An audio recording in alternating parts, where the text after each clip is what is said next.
Buenas noches, gracias por elegirnos. Le voy a presentar otro nivel de rapiña. Uno que ya no puede decir que las cosas se pueden poner peor. Uno que ya no puede sostener que en México las cosas no pueden estar más mal, porque siempre se ponen peor, porque siempre se complican. En las carreteras de México es común ver estos saqueos a nivel de tierra, pero ahora, ¿bajo el agua? Sí, es Cunduancán, Tabasco, y quizá la primera vez que vemos este tipo de rapiña.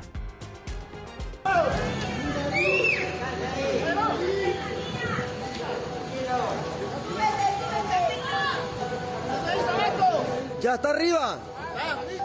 ¡Ya está arriba! ¡Gracias, gracias! ¡Ya está arriba! Es el rescate del copiloto de un camión de carga que anoche cayó al río Samaria en Cunduacán, Tabasco. Pobladores lo ayudaron a salir del río, pero su compañero, el conductor, no tuvo la misma suerte. Se ahogó. Un acto heroico de voluntarios que corrieron a tratar de salvar vidas, pero que al amanecer cobró otra dimensión.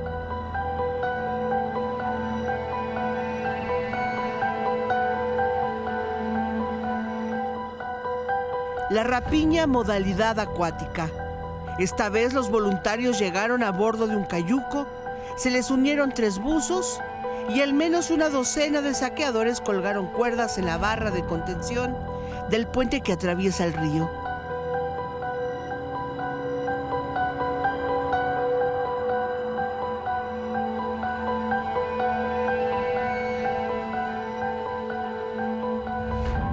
Le hicieron un boquete a la caja del camión y por más de 10 horas, de poco a poco, en pequeñas bolsas, fueron colocando la mercancía. Se robaron lo que pudieron. Todo esto por salsa catsup.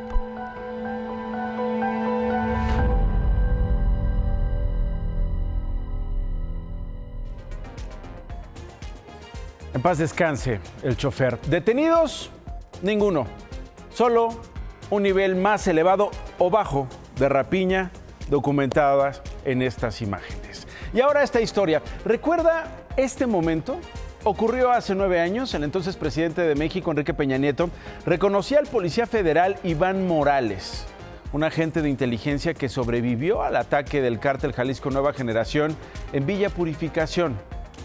Por primera vez, un cártel derribaba un helicóptero militar en el que viajaban 18 elementos, 16 soldados, 2 policías federales.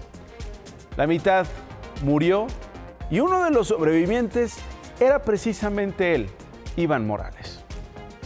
Estuvo a punto de perder la vida. Para él y todos sus compañeros, un tributo de reconocimiento por el empeño y dedicación de todos los días.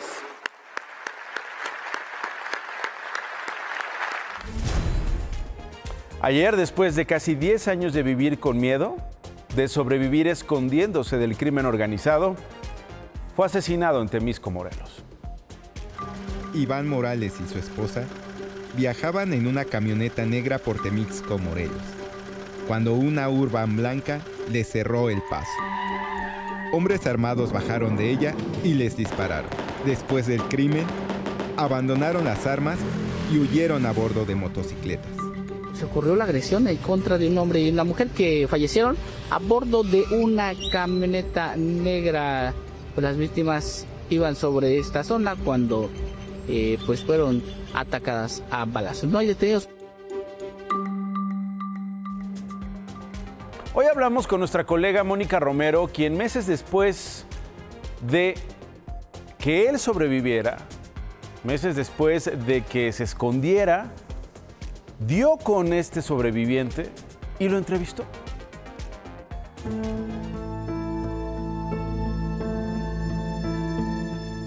Lo único que me acuerdo es que pues, los impactos.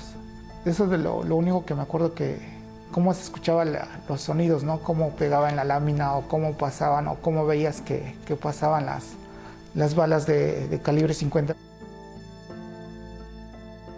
De esta forma, Iván le contó a la periodista Mónica Romero sobre el ataque del cártel Jalisco Nueva Generación. tardé prácticamente 6 meses buscándolo hasta que lo encontré.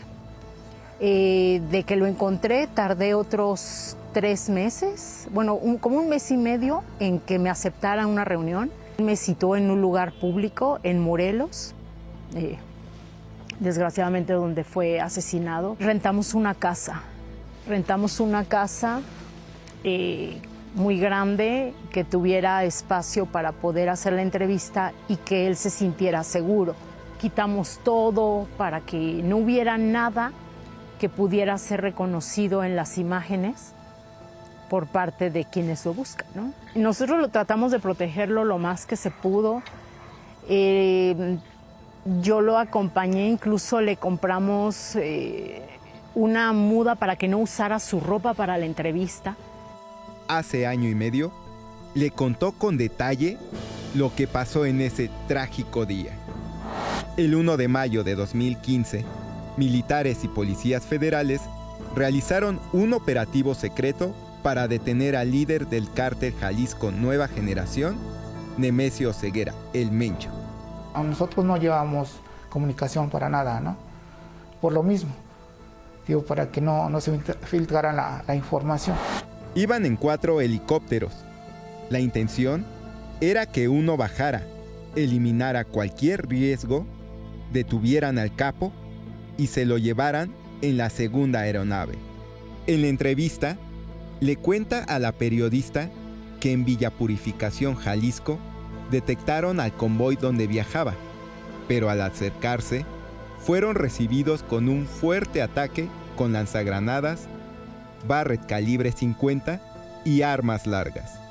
Por primera vez, un helicóptero militar había sido derribado por narcotraficantes. El policía federal, Iván Morales, sobrevivió al igual que 7 soldados. El agente sufrió quemaduras en 70% de su cuerpo. Aún así, corrió y se escondió detrás de una piedra hasta que llegaron los refuerzos. Cuando me encontraron me cuentan que yo les decía que me iba a casar y que iba a tener un hijo. Digo, yo quiero conocer a mi hijo. Que fue es más que nada esa fuerza que tuve, ¿no? Por salir. Él se sentía motivado por haber sobrevivido. Me decía, a diferencia de otros sobrevivientes de cosas fuertes, como gente que sobrevivió a un sismo o algo, dice, yo no puedo dar conferencias porque pues mi cabeza tiene presión, ¿no?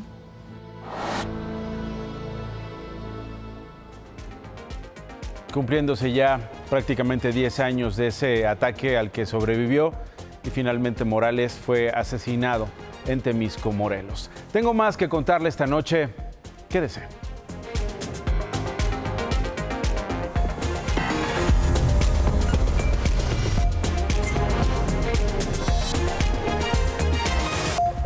Anoche le presenté las imágenes de un incendio en una fábrica de Tlaquepaque, en Jalisco. El saldo que se reporta hasta el momento es de al menos 2 personas fallecidas.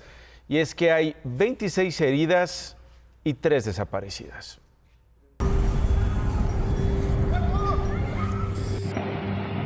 (05:43) manejan todo tipo de gases. Vine para ver qué ha pasado porque aquí pasan los carros que no se paran y que ya chocaron, ¿no? Cuando llegué aquí a la esquina de las Maradonas, arranqué para abajo.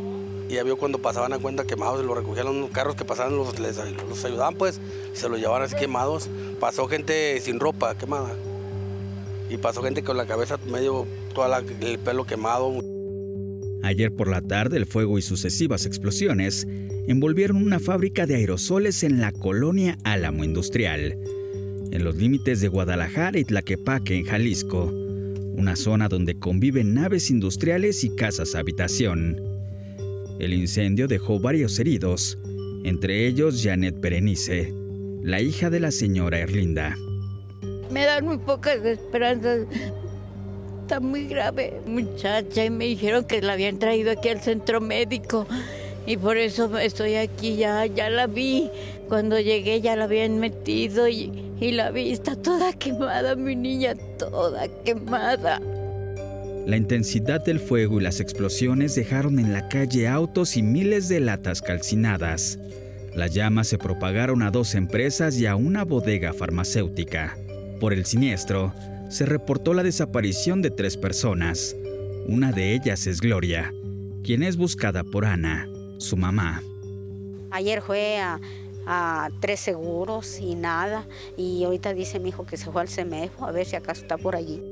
El gobernador de Jalisco, Pablo Lemos, reveló que la fábrica de aerosoles, donde se originó el incendio, no cumplía con todos los ordenamientos de protección civil.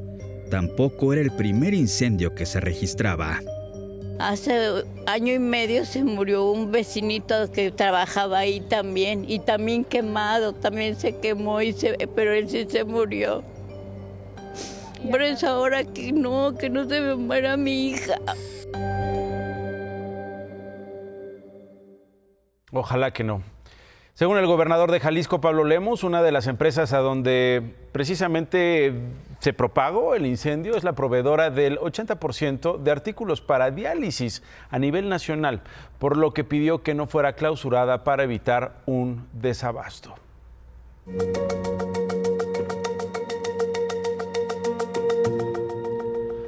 Aquí le hemos documentado casos en los que delincuentes se hacen pasar por servidores públicos para extorsionar a comerciantes. Esta noche le tengo otra historia y ahora le tocó a una cadena de restaurantes muy famosa. El famoso restaurante El Charco de las Ranas del Pedregal. Ese, donde comió Paco Stanley antes de ser asesinado, fue víctima de la delincuencia la semana pasada.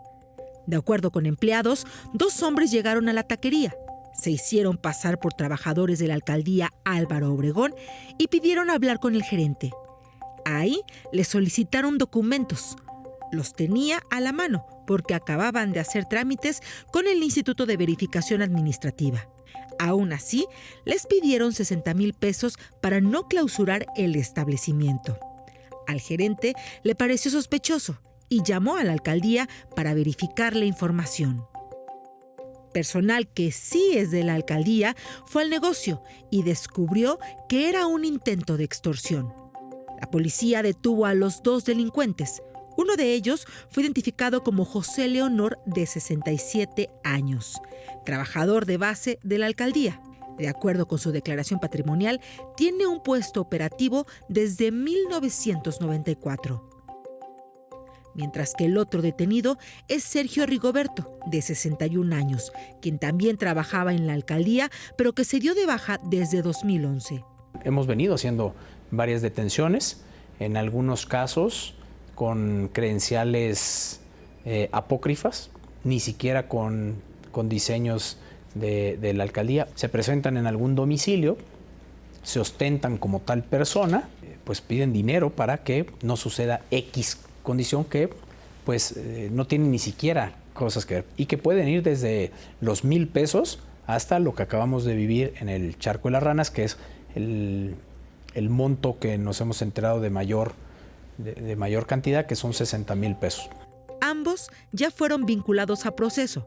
José Leonor por ejercicio abusivo de funciones y Sergio Rigoberto por extorsión agravada y usurpación de funciones. De acuerdo con la Cámara de Comercio de la Ciudad de México, en el último trimestre de 2024, casi 14,000 empresarios fueron extorsionados, lo que representó un aumento con el trimestre anterior, cuando se reportaron 13,525, generando una pérdida económica por más de 74 millones de pesos. Las alcaldías con mayor extorsión a comerciantes fueron Venustiano Carranza, Iztacalco y Gustavo Amadero. Y que no nos dejemos extorsionar nadie. La denuncia es vital. Yo lo he sufrido y lo he denunciado y he perseguido. Y si ha habido, sí, cierto, necesidad de cambiarme, me cambié. Pero de 5, 4 están en la cárcel. Y por supuesto a todos los que se andan haciendo pasar por servidores públicos en la calle, que sepan que no va a ser permitido. El hombre que sí era servidor público fue suspendido y se le hizo una retención en su pago hasta que se resuelva su situación legal.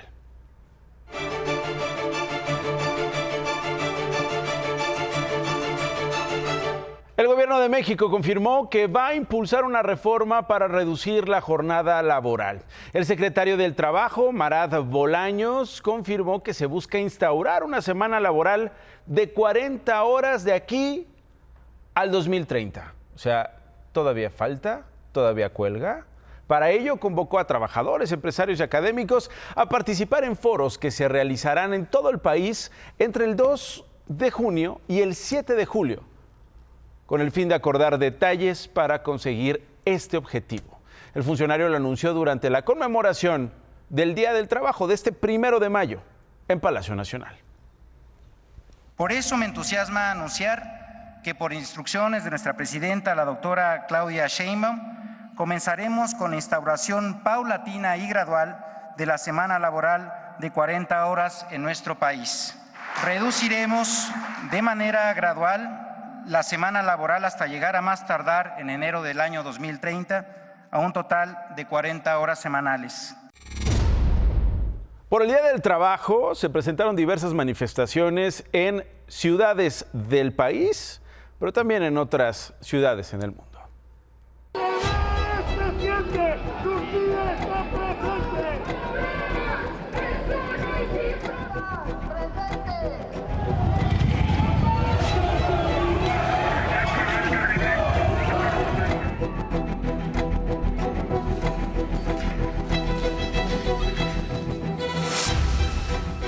Internacional que no depende de ningún estado, no depende ni de ningún gobierno de si nos dan permiso o no, depende de la clase trabajadora. Trabajador callado jamás será escuchado, unido será vencido.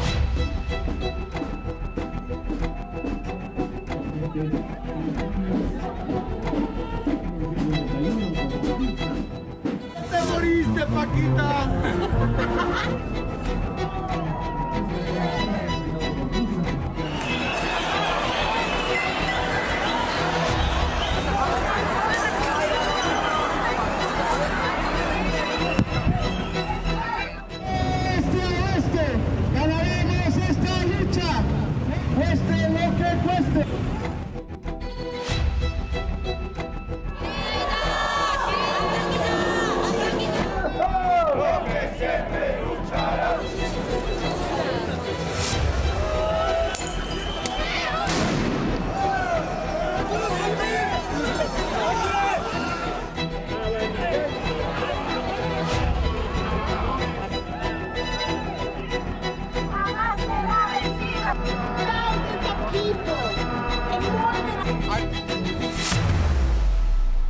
Esta noche nos volvemos a preguntar, ¿cómo andamos en eso de la desigualdad laboral?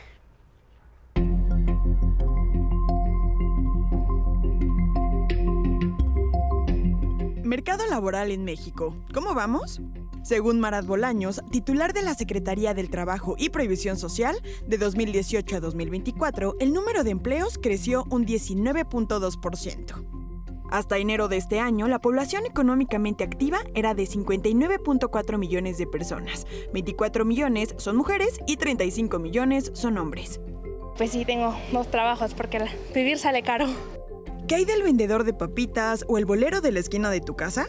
La población ocupada en la informalidad laboral es de 32.2 millones de personas. Aunque representan un músculo fuerte para la economía mexicana, esa fortaleza no se refleja en sus bolsillos. Pues una semana, pues unos 1,500 más o menos, es lo que yo vengo ganando. Yo creo que me estoy llevando como unos 2,000 pesos a la semana.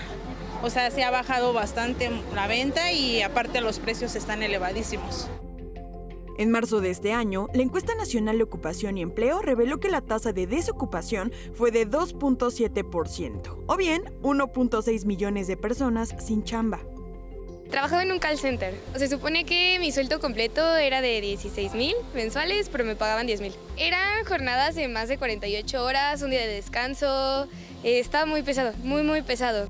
En 2018, el salario mínimo era de 88.36 pesos. Ahora es de 278.80 pesos. En la zona libre de la frontera norte, que abarca municipios de Baja California, Sonora, Coahuila, Nuevo León, Tamaulipas y Chihuahua, es de 419.88 pesos. Sí, definitivamente la vida ha subido mucho de precio en los últimos años. O sea, yo creo que pues la inflación aquí, los sueldos aquí. Antes del aumento se podían comprar 0.8 canastas básicas, es decir, no alcanzaba para una.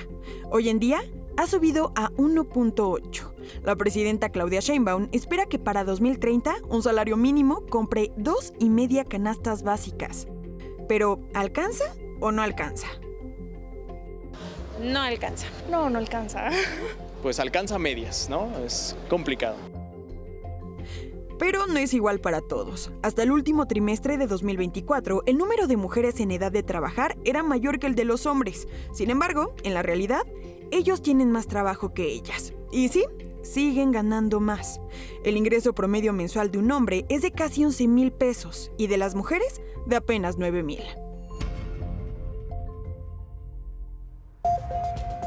Esta semana la presidenta Claudia Sheinbaum y el expresidente Ernesto Zedillo intercambiaron ataques, intercambiaron declaraciones.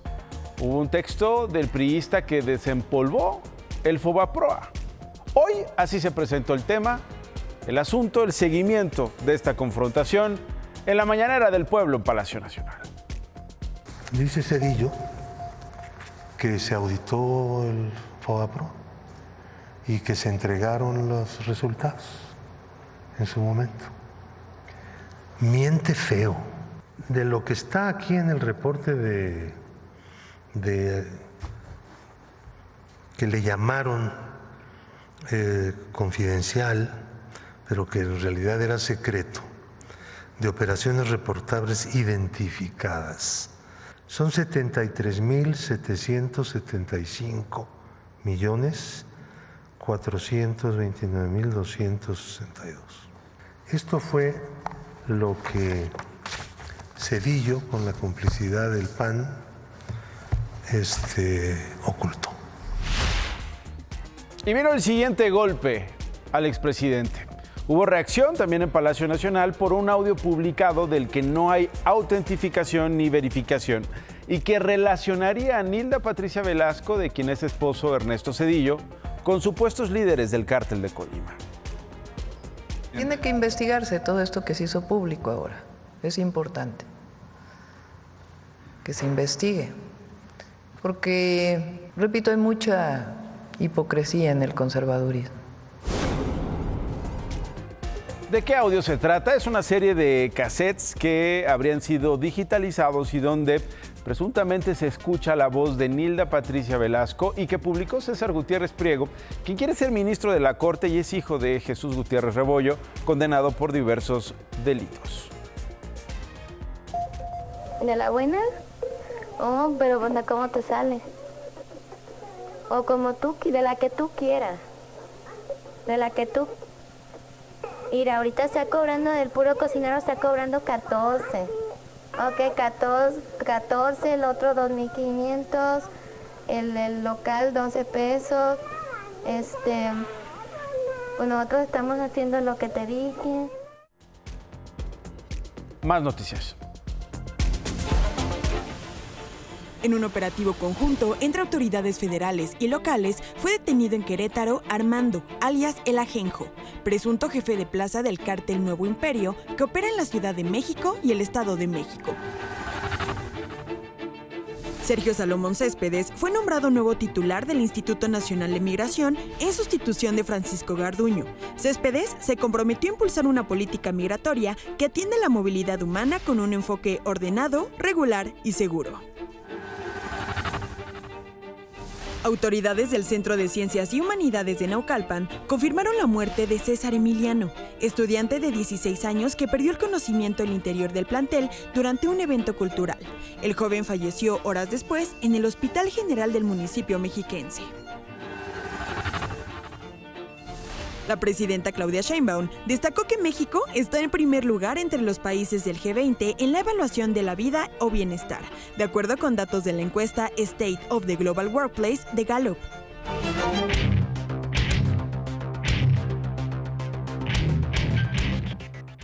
Hago un poco de memoria en este Día del Trabajo. ¿Cuántos legisladores obreros ha habido en este país? Pero parece que solo muy poquitos. quizá únicamente Pedro Aces sí están efectivamente preocupados por los trabajadores. Hace unos días, él empujó muchísimo en la Cámara de Diputados que aprobaran por unanimidad una ley que a mí me parece de justicia plena.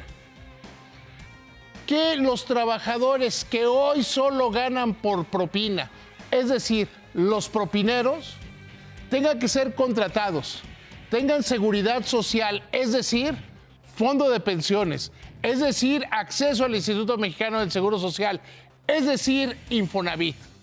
Que si los despiden, los liquiden. Porque ya basta de esta gandallada que se les hace a muchos de estos trabajadores de que, pues tú como cobras propina, de ahí que salga el dinero. Se trata, sin lugar a dudas, de un acto de justicia que los senadores deben aprobar. No en este 1 de mayo, pero sí en los próximos días. Y échame la cámara, échame por favor la cámara. Ya ven a Trump, los aranceles lo están aplastando. Ahí está la inflación en Estados Unidos, ahí está la economía de aquel país. ¿Tú no lo crees, Nacho? Víctima de sí mismo. Gracias, David. Esta mañana la presidenta de México, Claudia Sheinbaum, tuvo una llamada con precisamente Donald Trump, el presidente de la Unión Americana. Es la sexta entre ambos.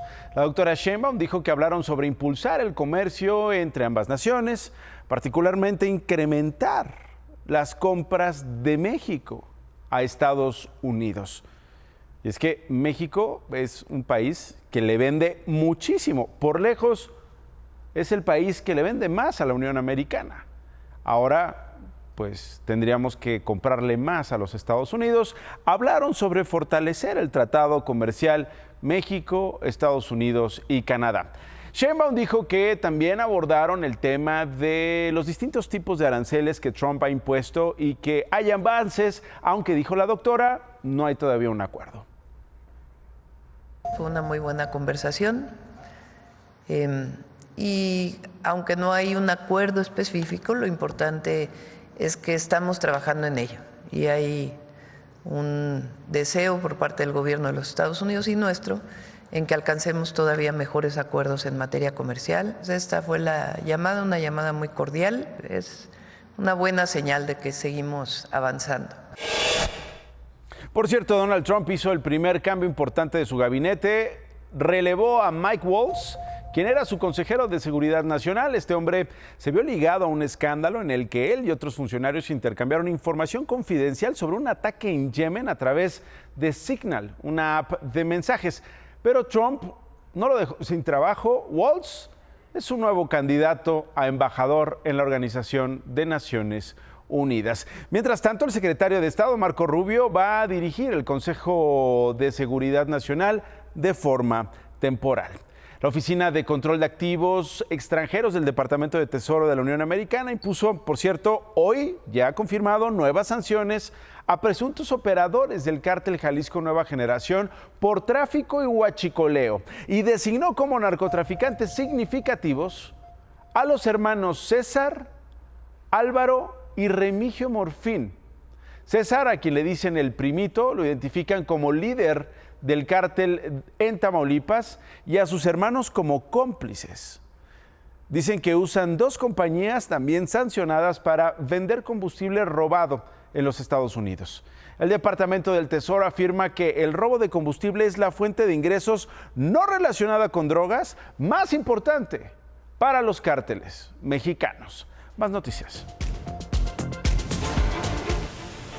El Poder Judicial del Estado de México ratificó la condena de 17 años y 6 meses de prisión contra el influencer Rodolfo Fofo Márquez por el delito de feminicidio en grado de tentativa. Un autobús con excursionistas cayó a una barranca en la carretera Coatlán del Río, a la altura de la zona conocida como El Mogote, entre los límites de Guerrero y Morelos. El saldo fue de un muerto y 30 personas heridas. La secretaria de las Mujeres, Citlali Hernández, abrió hoy el Registro para las Abogadas de las Mujeres, una red nacional de profesionistas en derecho que brindarán asesorías, acompañamiento y litigio estratégico a las mexicanas. El registro se hace en la página abogadas.mujeres.gov.mx y concluye el 8 de mayo. Este jueves se celebró la edición 60 de la Feria Nacional del Burro en el municipio de Otumba, en el Estado de México. Uno de los eventos más esperados de la celebración es el tradicional desfile, pero adivine quién fue una de las participantes. Ni más ni menos que doña Carlota, la mujer de la tercera edad que en el Valle de Chalco, en el Estado de México, disparó y mató a 2 personas que supuestamente ocupaban su casa. Caracterizar a su burro de doña Carlota se le ocurrió, mire, a más de uno con esta apología. Así me despido, gracias por elegirnos.